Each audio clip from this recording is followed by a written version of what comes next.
Hello everyone, Aidan here. I hope that you're all keeping safe and well.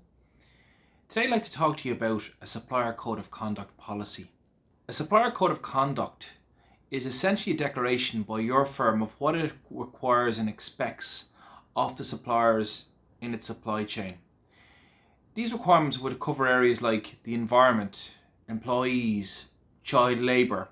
A code of conduct may extend to other areas of the supply chain, such as customers or even those intermediaries who may move products to and from your company. So many people ask me, why do I need a supplier code of conduct? In today's world, any acts or behaviours of a supplier to a company can have a detrimental effect on the image and the reputation of that company who's buying those products. This could lead to a serious breach of trust between customers or other stakeholders in the company if it's seen that suppliers to that company have been exploiting people or the environment to produce products or had unethical trading behaviours. So the purpose of a supplier code of conduct is to try and avoid this risk from happening and try and avoid the loss of any public trust or confidence in the event that a supplier has misbehaved and acted unethically. With this formalised document, a company can then clearly demonstrate to its stakeholders how it expects its suppliers to behave when doing business with the company. This formalised document will help the company to mitigate any potential losses or damages to its brand name or its reputation in the event of a company misbehaving. Well, the answer is no. It's not really a binding document.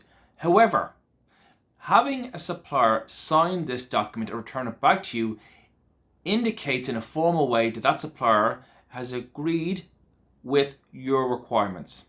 Your company can then go and have third-party inspection companies visit that supplier and conduct audits on them to ensure that they're adhering to your code of conduct policies. Other companies may refer to the code of conduct in their purchase contracts with their suppliers, and suppliers must sign off on these purchase contracts, which again in turn means that they are signing off on adhering to the supplier code of conduct policy. Well, the answer is no. The public and many company stakeholders not only expect a formalised document to be in place, but they also expect a company to be actively monitoring the adherence of their suppliers to that policy. And this is where companies like my company, Goodada Inspections, are hired to go in and independently review that supplier and see how they are in terms of adhering to a company's code of conduct policy. We would produce a report which is sent back to the company so they can use that as a tool to discuss and analyse that supplier's adherence to that code of conduct policy. Your supplier should be audited every 2 years to have updates done on their adherence to this code of conduct.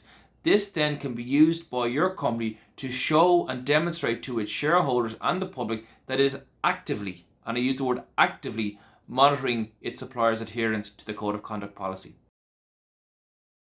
A code of ethics policy is essentially a firm's expectations that its suppliers conduct business to the highest ethical standards. Whereas a code of conduct is a bit more detailed, it explains what a firm expects from its supplier in the treatment of workers and the environment and its adherence to laws.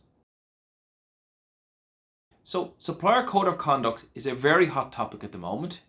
If you have any questions or queries about this area, please don't hesitate to contact me. We are helping many companies in this area, not only to help them write policy documents, but we're also helping them to implement an auditing and monitoring process of their suppliers in any part of the world.